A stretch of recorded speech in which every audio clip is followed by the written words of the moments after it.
je devais faire la route. Bonjour mes amis. Bon gré mal gré, je suis allé à la mer de Kaunas. Bien que je veux aller ici. De Kaunas à Marseille. Maintenant, je navigue dans la mer de Kaunas, mais je n'ai pas encore de permis de voile. C'est-à-dire que je n'ai pas encore de documents d'immatriculation pour les bateaux. Les vagues se sont levées. Le bateau a commencé à être jeté à terre et a dû aller à la mer. N'importe quel marin peut vous dire qu'un endroit sur un bateau n'est pas la côte, mais la mer verte. C'est-à-dire que plus je suis loin de la côte, plus c'est sûr. Je suis en eau libre et c'est une bonne chance de tester mon bateau. Qu'en est-il de temps? Maintenant, c'est partiellement nuageux. Je ne peux pas dire que le soleil brillait à 100% et je ne peux pas dire que c'est un jour sans soleil. J'ai une charge de batterie de 1,8 volts. Voilà. Donc mes batteries sont chargées. Oui, mon bateau tremble violemment. Ma soupe est tombée. Je faisais de la soupe à la viande et elle est tombée de feu.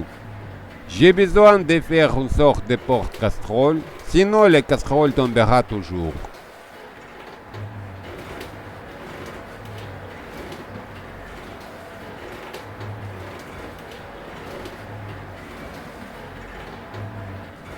Bref, je me balance sur les vagues. Mon moteur tourne au maximum. Je résiste à quelque sorte au vent et aux vagues. Mais il n'y a pas de réserve de marche dans le moteur. Ce qui est mauvais. Si le vent s'intensifie, mon bateau sera jeté à terre. Je ramasserai l'avion plus tard. Ici, j'ai besoin de contrôler le bateau.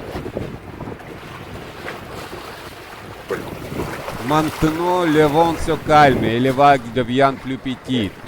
Elles ne sont plus aussi terribles qu'elles l'étaient. Donc, il y a un tel remblai en béton. Je vais essayer de m'y amarrer.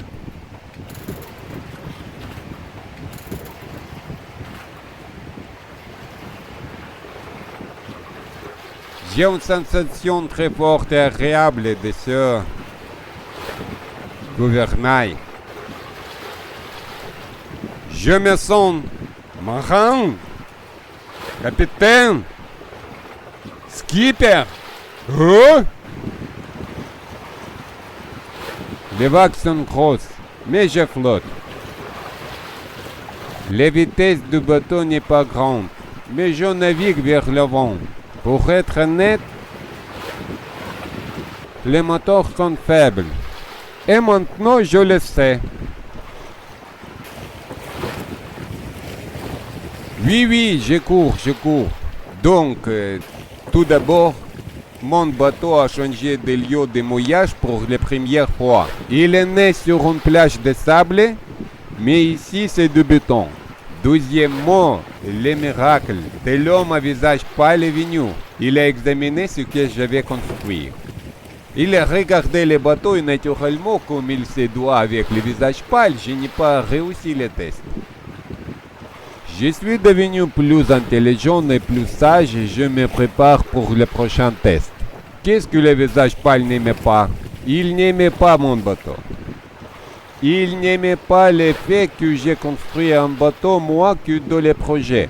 J'ai laissé la largeur et la longueur du bateau et de la maison inchangées. J'ai seulement réduit la hauteur. La hauteur du bateau est abaissée pour réduire les voiles du bateau. S'il y a moins de résistance à l'air, ce sera plus facile pour naviguer sur mon bateau. Il n'est pas trouvé à redire à quoi que ce soit plus à gauche. Ensuite, j'ai parlé au voisin et il me dit qu'il avait besoin de feux de côté vert et rouge. Je les ai fait.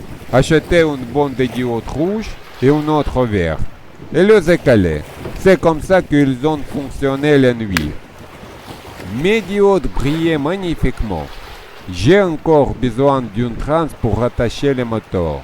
Le moteur ne doit pas être monté sur les structures en bois comme les miennes, mais sur une structure en métal.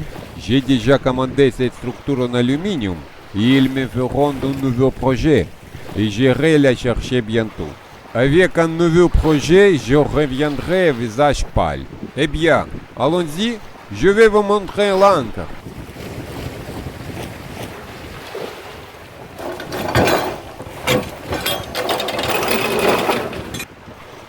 J'ai acheté cet ancre. Il pèse 7,5 kg. J'ai attaché un champ de 1,70 m à l'ancre. En général, 1 mètre de champ suffit, mais j'en ai acheté plus. Pendant la tempête, je jetais l'ancre pour rester ancré dans la mer.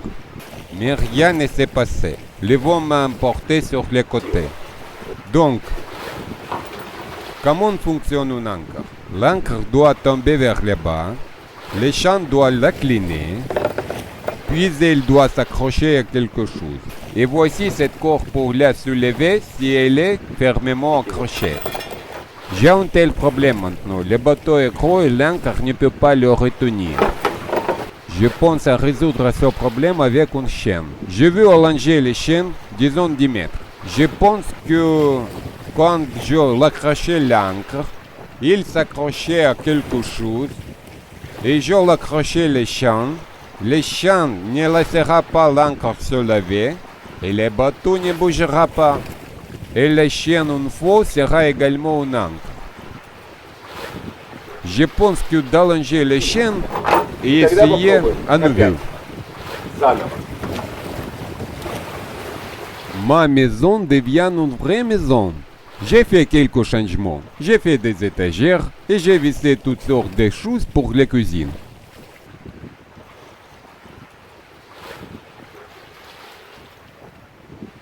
Ma cuisine ressemble maintenant à une vraie cuisine parce que j'ai fait de l'eau. Mais pas seulement de l'eau. Maintenant j'ai de l'eau froide et chaude. Donc cette petite pompe cette eau. Vous voyez comme elle est petite. L'eau entre d'abord dans la pompe, puis par les tuyaux jusqu'à filtre et au robinet.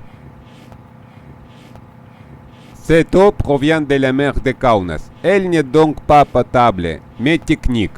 Avec de l'eau froide, tout est simple, mais avec de l'eau chaude, c'est plus compliqué. J'ai acheté un chauffeur ordinaire, puis un lavé. Comme ça.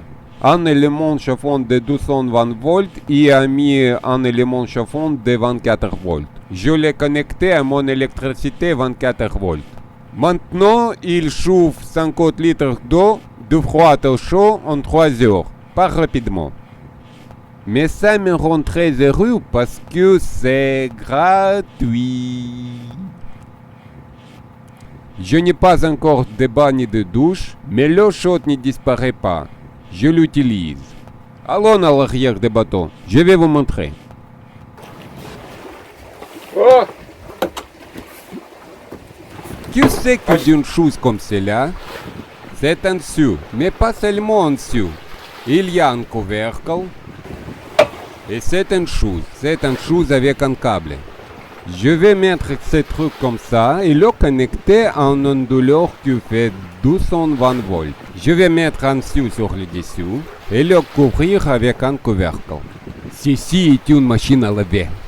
J'ai juste besoin de jeter de l'eau et des choses sales. J'ai beaucoup de choses. Je commence à laver du blanc et à finir avec des chaussettes noires et sales. C'est une vieille technologie pour laver les choses. Si j'ai vu une tache, puis frotter avec nos mains, il n'y a pas de tache. Tout est comme un bon vieux temps. L'essentiel n'est pas d'en faire trop. Sinon, nous allons encore frotter les vêtements sur la planche au bord de la rivière. Chacun devrait avoir sa propre maison. L'essentiel est que cette maison soit propre et confortable comme dans votre propre monde. Et on fera la